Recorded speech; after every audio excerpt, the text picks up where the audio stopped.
ओम शांति। आज 11 जुलाई 1970 के अव्यक्त महावाक्य है। टाइटल है संगम युग की डिग्री और भविष्य की प्रारब्ध। आज बाप दादा सभी स्टूडेंट्स की पढ़ाई के बाद क्या क्या डिग्री प्राप्त की है वह देख रहे हैं। इस पढ़ाई की डिग्री कौन सी मिलती है? डिग्री मिलनी है वह मिली है। पढ़ाई के बाद डिग्री मिलती है ना। तो इस संगम पर आपको क्या मिलेगा? संपूर्ण फरिश्ता व अव्यक्त फरिश्ता। यह है संगम युग की डिग्री और दैवी पद है भविष्य की प्रारब्ध। संगम युग की डिग्री क्या है? अव्यक्त फरिश्ता या संपूर्ण फरिश्ता और दैवी पद है भविष्य की प्रारब्ध। तो अब की डिग्री है संपूर्ण अव्यक्त फरिश्ता। इस डिग्री की मुख्य क्वालिफ़िकेशन कौन सी है और कहाँ तक हर एक स्टूडेंट इसमें क्वालिफाइड बना है यह देख रहे हैं।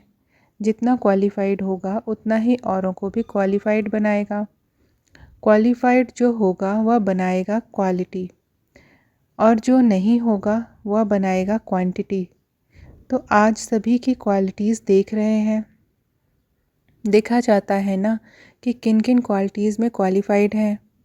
तो यहाँ मुख्य क्वालिटीज़ में एक तो देख रहे हैं कि कहाँ तक नॉलेजफुल बने हैं। नॉलेजफुल के साथ फेथफुल, सक्सेसफुल, पावरफुल और सर्विसेबल कहाँ तक बने हैं। इतनी क्वालिटीज़ अगर सभी में आ जाए तो फिर डिग्री मिल जाएगी। तो हर एक को यह देखना है कि इन क्वालिटीज़ में कौन कौन सी क्वालिटीज़ धारण हुई हैं। नॉलेजफुल अर्थात बुद्धि में नॉलेज की धारणा। जितना नॉलेजफुल होगा उतना ही वह सक्सेसफुल होगा। अगर सक्सेसफुल कम है तो समझेंगे नॉलेज की कमी है। सक्सेसफुल ना होने के कारण क्या है? सक्सेसफुल ना होने के कारण क्या है? फेथफुल कम। फेथफुल अर्थात निश्चय बुद्धि। एक तो अपने में फेथ, दूसरा बाप दादा में और तीसरा सर्व परिवार की आत्माओं में फेथफुल होना पड़ता है। जितना फेथफुल बनकर निश्चय बुद्धि होकर कोई कर्तव्य करेंगे तो निश्चय बुद्धि की विजय अर्थात फेथफुल होने से सक्सेसफुल हो ही जाता है। उसका हर कर्तव्य, हर संकल्प, हर बोल पावरफुल होगा। ऐसे क्वालिफाइड को ही यह डिग्री प्राप्त हो सकती है। अगर डिग्री को प्राप्त नहीं करते तो क्या होता है मालूम है? कोर्ट द्वारा क्या निकलता है? Decree, notice. या तो डिग्री मिलेगी या तो डिक्री निकलेगी। धर्मराजपुरी में बंद होने की डिक्री निकलेगी। इसलिए पुरुषार्थ करके डिग्री लेनी है, डिक्री नहीं निकालनी है। जिन्हों पर डिक्री निकलती है वह शर्मसार हो जाते हैं। इसलिए सदैव चेक करो कि कहाँ तक क्वालिफाइड बने हैं। या तो मुख्य क्वालिफ़िकेशन बताई, लेकिन लिस्ट तो बड़ी लंबी है। हर क्वालिटीज़ के पीछे फुल शब्द भी है, फेथफुल, पावरफुल। तो इस रीति से सभी गुणों में फुल हैं तब डिग्री मिलेगी। सभी सक्सेस तो होते हैं लेकिन सक्सेसफुल हैं, पावरफुल हैं या कम हैं यह देखना है।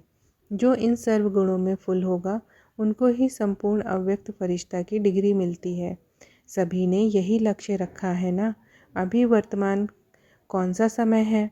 अभी है बहुत नाजुक समय। अभी नाज से चलने का समय नहीं है। वह नाज बचपन के थे। अगर नाजुक समय में भी कोई नाजों से चलेंगे तो रिजल्ट में नुकसान ही होगा। इसलिए अभी संहारी मूर्त बनना है, विकराल रूपधारी बनना है। तो अब दिन प्रतिदिन नाजुक समय होने के कारण संहारी मूर्त बनना है। संहार भी किसका? अपने संस्कारों का, अपने विकर्मों पर। और विकर्मी आत्माएं जो इस समय हैं उन्हों के ऊपर अब विकराल रूप धारण कर 1 सेकंड में भस्म करने का है। शंकर के लिए कहते हैं ना कि 1 सेकंड में आँख खोली और विनाश। यह संहारी मूर्त के कर्तव्य की निशानी है। कोई के भी ऊपर विकराल रूप बनकर दृष्टि डाली और उनके विकर्मी संस्कारों को भस्म कर दें तो विकर्मों और व्यर्थ कर्मों विकर्मियों के ऊपर अब विकराल रूप धारण करना है। अब स्नेही मूर्त भी नहीं, अब तो काली रूप चाहिए, विकराल संहारी रूप चाहिए। अब लास्ट समय है। अब तक अगर विकराल रूपधारी नहीं बनेंगे तो अपने विकर्मों और विकर्मियों का सामना नहीं कर सकेंगे। अभी समाने की बात नहीं। विकर्मों को, व्यर्थ संकल्पों को व विकर्मियों के विकर्मी चलन को अब समाना नहीं है, लेकिन संहार करना है। अब स्नेह को समाना है, शक्ति रूप को प्रत्यक्ष करना है। शक्तियों को एक ही समय 3 बातें धारण करनी है।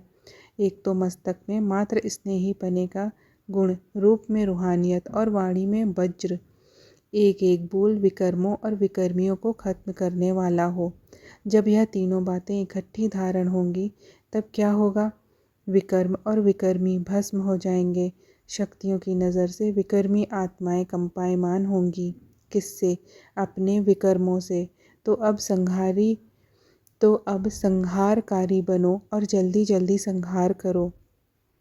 कहाँ श्रृंगार करते करते संहार को भूल जाते हैं।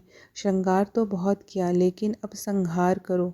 मास्टर ब्रह्मा भी बने, पालना भी की, श्रृंगार किया, लेकिन अब पाठ है संहार का। शक्तियों के अलंकार और शक्तियों की ललकार और शक्तियों के किस कार्य का गायन है? घुंघरू की झंकार। घुंघरू डालकर असुरों पर नाचना है। नाचने से क्या होता है?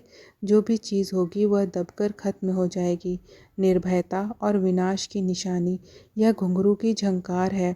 ऐसे नहीं कि पांडवों ने नहीं किया है। पांडव भी शक्ति रूप हैं। शक्ति रूप में दोनों आ जाते हैं तो यह तीनों कर्तव्य प्रैक्टिकल और प्रत्यक्ष रूप में चल रहे हैं। अब कमज़ोरों का काम नहीं है। मैदान पर कमज़ोर नहीं आते हैं, शूरवीर आते हैं। तो अब मैदान पर प्रत्यक्ष होने का समय है।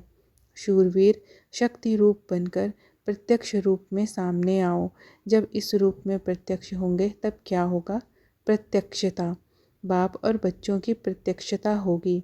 जितना प्रत्यक्ष होंगे उतनी प्रत्यक्षता होगी। तो बाप को प्रख्यात करने के लिए प्रत्यक्ष होना पड़े। अब तक अपनी ही कमज़ोरियों को विदाई ना देंगे तो सृष्टि के कल्याणकारी कैसे बनेंगे? इसलिए अपनी कमज़ोरियों को अब विदाई दो, तब सृष्टि के कल्याणकारी बन सकेंगे। अच्छा, पार्टियों के साथ। फर्स्ट पॉइंट, वर्तमान समय सभी क्या विशेष पुरुषार्थ कर रहे हैं? संदेश देना यह तो साधारण बात है। विशेष आत्मा बनने के लिए विशेष कार्य भी करना पड़ेगा। आजकल दुनिया के जो विशेष आत्माएं हैं उन पर विशेष ध्यान देना है। एक विशेष आत्मा के ऊपर ध्यान देने से अनेकों का ध्यान स्वतः ही खिंच जाएगा। विशेष आत्मा पर ध्यान देने से वह विशेष नहीं, तुम विशेष बनेंगे। विशेष ध्यान से कोई भी व्यर्थ संकल्प, कर्म व समय नहीं जाएगा। शक्ति अगर जमा हो जाती है तो विशेष सर्विस भी सहज हो जाती है। तो अब पुराने हिसाब किताब के चौपड़े को ख़त्म कर नया चौपड़ा बनाना है। जो जितना क्वालिफाइड होगा उतना ही उसकी वैल्यू होगी। जो जितना क्वालिफाइड होता है उतना ही उसकी वैल्यू होती है। वैल्यूएबल चीज़ को कभी भी साधारण स्थान पर नहीं रखा जाता है, उसको विशेष स्थान दिया जाता है।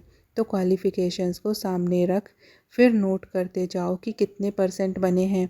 जब 100% हो जाएंगे तो यह जो सेंट साधु संत हैं वह भी झुकेंगे और उन्हों के झुकने से वह झंकार दूर दूर तक सभी के कानों में पहुँचेगी।